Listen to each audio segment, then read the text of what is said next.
Alors que la paix soit avec vous, que Dieu vous bénisse richement. C'est le frère Raphaël. Aujourd'hui, j'aimerais vous parler sur la saison dans laquelle nous sommes. Vous savez, aujourd'hui, nous sommes en Afrique.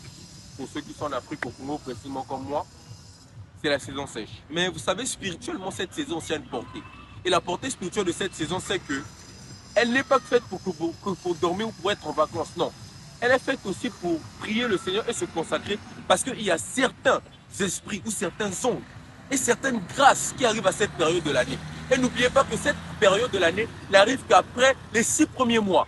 Ce n'est pas par hasard, c'est parce que tout simplement, il y a une grâce rattachée à ça. Et ceux qui sont spirituels, ceux qui sont éveillés mystiquement, le savent.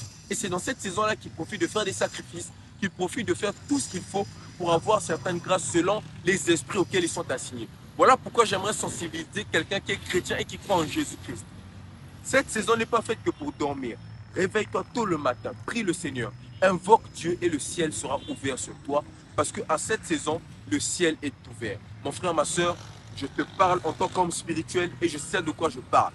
Il y a une saison qui s'ouvre à cette période et précisément, la gloire de Dieu est en train d'envahir cet endroit et cette saison dans laquelle nous sommes. Avance dans la grâce de Dieu, prie le Seigneur et tu comprendras cela et cela t'élèvera plus fort encore dans le monde spirituel.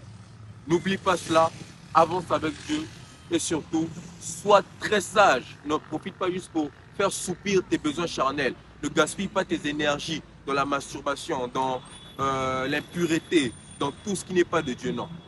Profite plutôt de prier le Seigneur et d'invoquer Dieu et de rentrer en contact avec lui à chaque jour qui passe. Que Dieu te bénisse richement. Shalom.